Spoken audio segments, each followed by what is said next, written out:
Good evening, friends. Let's see problem number 2. From admission of a partnership firm, HSC Board, Bookkeeping and Accountancy, page number 137.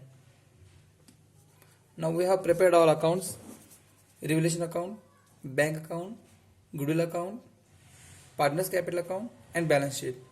Okay. Now look at the book.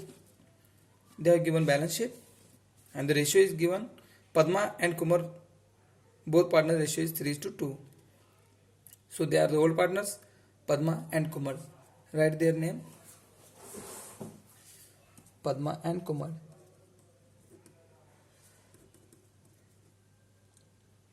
Kumud. And the new partner's name is Asha. Padma, Kumud, and Asha. Okay. Now tick the items which is having adjustments. Here for capital we will not tick, for goodwill we will not tick again. Regarding stock and machinery, दोनों को tick करके लो, stock and machinery. Then RDD is to maintain 3000. तो यहाँ पे आपको old RD भी दिया हुआ है इन द एसेट साइड. जब आरडीडी दिया होता तो it is known as old RDD. Then furniture is given appreciated to 16,050. Furniture की वैल्यू बढ़ गई है, उसकी वैल्यू 16,050 हो गई है. एंड बिल्डिंग भी एप्रिशिएटेड बाय 20%. तो बिल्डिंग का 20% से इंक्रीज हुआ है. Let's start to solve the problem. सबसे पहले आपको ये फॉर्मेट बनाना है और यहाँ पे आपको to new RDD less old RDD ये लिख के रखना है. जब ओल्ड आरडीडी दिया हुआ रहता है सब में, it is easy to solve. यहाँ पे आपको लायबिलिटीज दिखेंगे, यहाँ पे assets,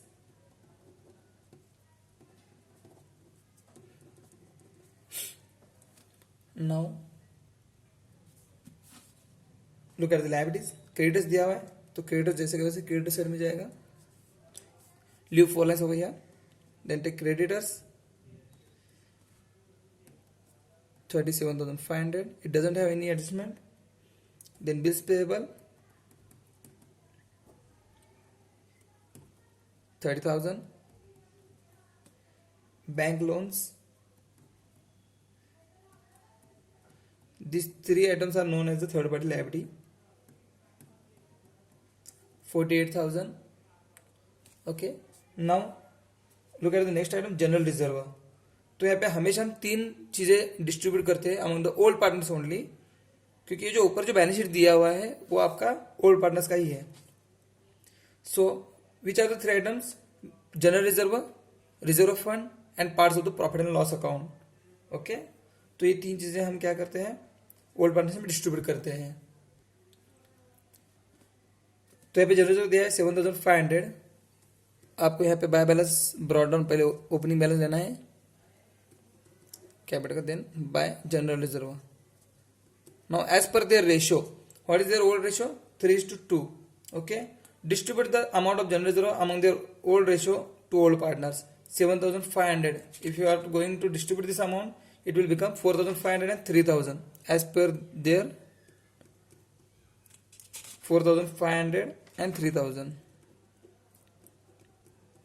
as per their old ratio to old partners. Okay.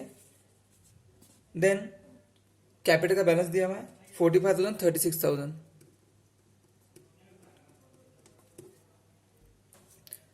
Now here the question arises, why we should distribute general reserve on credit side.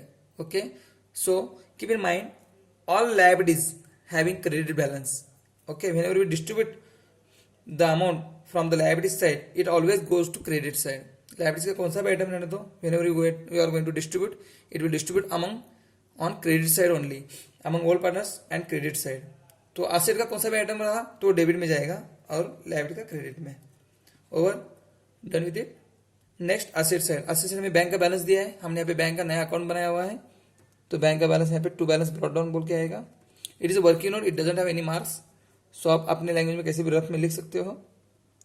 22,500 Then bills receivable asset 11,400, it doesn't have any adjustment.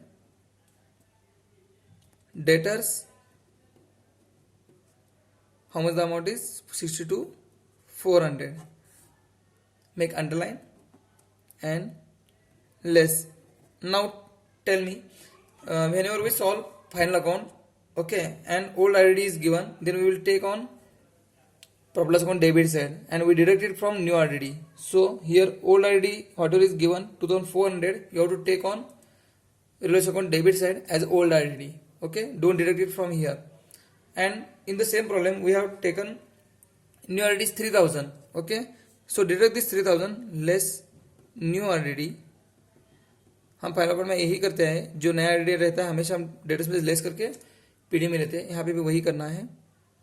The amount will become 59,400. Then security of new RD will go on relation debit side. New minus old 600 is balance. या अगर suppose यहाँ पे minus में आता था answer तो we will write it on credit side of the revaluation account. Okay, next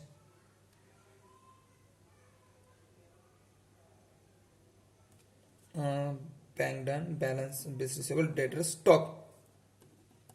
Now stock is given. What is the amount of stock? 36,000. Okay, it has the adjustment. क्या है adjustment stock के लेके? Depreciation 10%, then less 10% depreciation 3,600, 32,400. So this is the loss for us.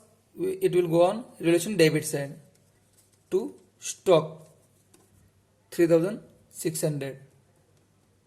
जितना यहाँ पे loss हुआ है उतना ही लिखना है. बहुत सारे बच्चे गलती करते हैं कि जो माइनस करके जो अमाउंट आता है ऑटो कॉलम में कभी कभी गड़बड़ में ये अमाउंट यहाँ पे चला जाता है 32,400. सो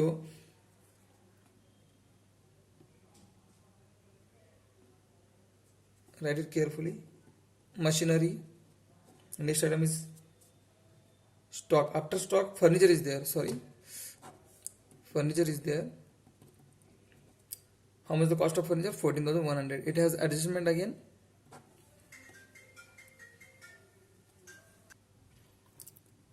Next item is furniture. There we have taken 14,100 and now look at the adjustment. Furniture should be appreciated to 16,050.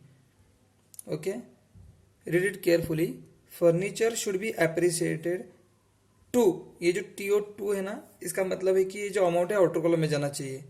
If instead of to वहाँ पे बाय आता था BY बाय, देन 16,050 रुपीज से अपने अमाउंट फर्नीचर की इंक्रीज हुई, ऐसे उसका मतलब होता था. तो 16,050 इनर कॉलम में आ जाता था. तो याद रखना है बच्चों, एप्रिसिएटेड टू 16,050 मतलब 16,050 आउटर कॉलम में आना चाहिए and the value increase in 1950. यहाँ पे आएगा एड इंक्रीज इन वैल्यू, ये जाएगा इंक्रीज इन वैल्यू. बेनिफिट है अपने लिए, प्रॉफिट है credit side by furniture 1950. Okay, then next machinery.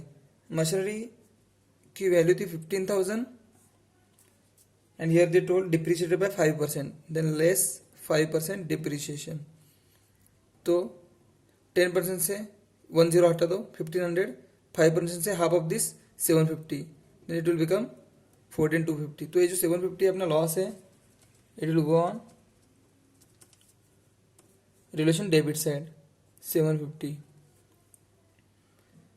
Next item is given building.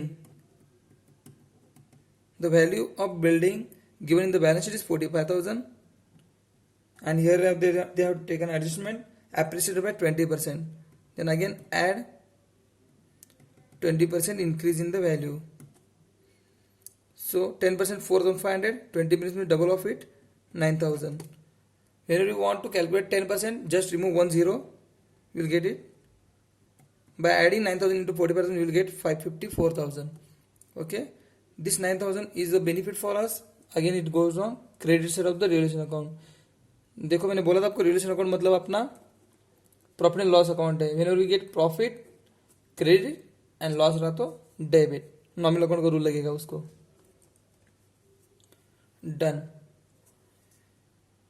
Building adjustments हो गए करे खत्म। Now adjustment number 1।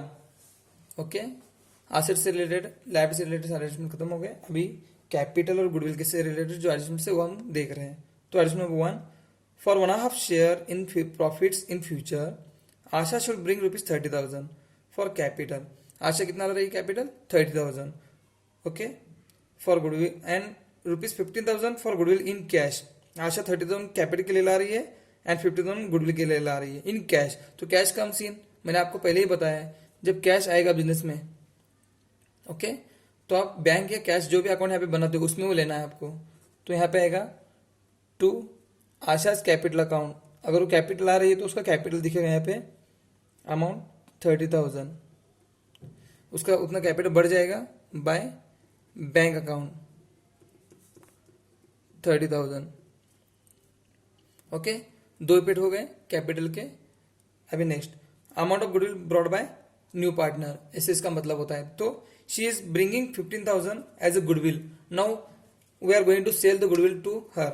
Before that we have to create goodwill. हमारे पास गुडविल है या नहीं, देखो चेक करो अपने बैलेंस शीट में, नहीं है, तो हमको यहाँ पे गुडविल पहले रेज करना पड़ेगा। तो गुडविल कौन रेज करता है? Old partner.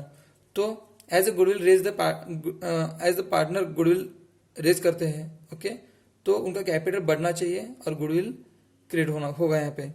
तो यहाँ पे to old partner. Total goodwill की अमाउंट कितनी? 15,000 एज पर देयर रेशियो अगर हम कैलकुलेट करते हैं। ओके, तो गुडविल की अमाउंट डिस्ट्रीब्यूट होगी दोनों में 9,000 एंड 6,000। तो यहाँ पे आएगा goodwill by goodwill account 9,000 and 6,000। मतलब इसका मतलब क्या हुआ, हमने गुडविल का जो भी बेनिफिट है इन ओल्ड पार्टनर को दे दिया, उनका कैपिटल बढ़ जाएगा यहाँ पे 9,000 एंड 6,000 रेशियो के हिसाब से।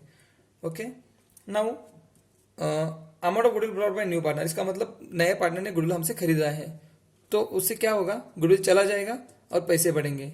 तो यहाँ पे goodwill goes out, cash comes in. तो bank cash bank account debit to goodwill account, ये जनरेट होगी।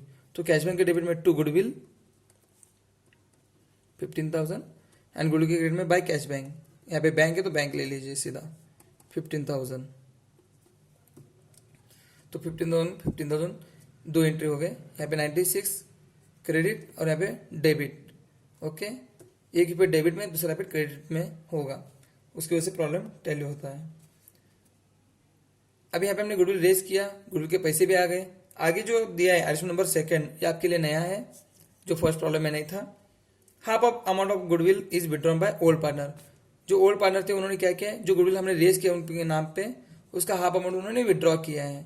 तो कैश गोज आउट, तो कैश के क्रेडिट में बाय ओल्ड पार्टनर आएगा। अभी हाफ अमाउंट कितना आएगा गुडविल का? 7,500। अब ये जो विड्रॉ करेंगे वो रेशियो में ही विड्रॉ करेंगे। तो क्या आएगा यहाँ पे रेशियो के अनुसार दोनों का अमाउंट ऑफ गुडविल विड्रॉन का 4,500 एंड 3,000 टू बैंक आ गया यहाँ पे। देखो वो कैश विड्रॉ कर रहे हैं तो बैंक आएगा यहाँ पे। ओके, वो गुडविल का कैश विड्रॉ कर रहे हैं, गुडविल नहीं विड्रॉ कर रहे हैं। अगर उन्होंने गुडविल विड्रॉ किया तो यहाँ पे गुडविल आता था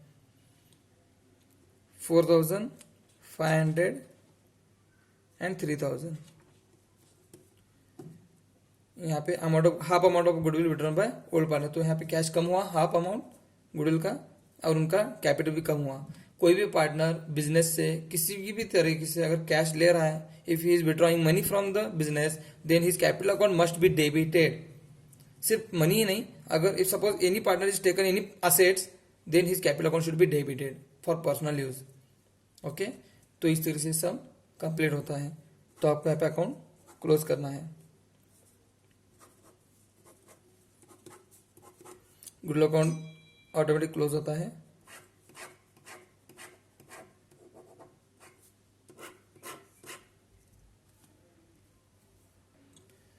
अभी हम देखते हैं अकाउंट पहला वाला हमने क्लोज किया रिवोल्यूशन अकाउंट। तो यहाँ पर रिवोल्यूशन अकाउंट का टोटल क्रेडिट साइड का ज्यादा आएगा, so it is known as a credit balance. तो एक मार्क के लिए ऑब्जेक्टिव में आता है credit balance of revaluation account is known as a profit on revaluation. तो क्रेडिट बैलेंस मतलब डेबिट में डिफरेंस आएगा, 6,000 का डिफरेंस आता है। Okay, distribute this amount among old partners in their old ratio. तो क्रेडिट का बैलेंस क्रेडिट में ही ट्रांसफर होगा, तो 3600, 2400 we have distributed. Again we have closed partners capital account, bank account का बैलेंस आएगा, डेबिट साइड का बैलेंस आएगा 60,000. ओके, ये जाएगा asset side 60,000. Then partners capital account जैसे हम क्लोज करते हैं, विल गेट द अमाउंट 57,600, ये यहाँ पे ट्रांसफर होगा बैलेंस शीट की लाइबिलिटीज में 44,400 एंड 30,000. तो total of this 3 account will become 1,32,000. Then remaining liabilities total will become 2,47,500. This is the tally amount. यहाँ पे भी टोटल इसका 2,47,500 आता है. तो इस तरीके से आपको सॉल्व करना है. रिगार्डिंग जर्नल एंट्रीज, इसकी जर्नल एंट्री ऐसी होगी. First, relation account debit to RDD amount 600, relation account debit to stock to machinery, relation account debit to old partners capital account being profit distributed among the old partners, furniture account debit to relation account, building account debit to relation account. You can pass combine entry. Furniture account debit 1950, building account debit 9,000 to revaluation account.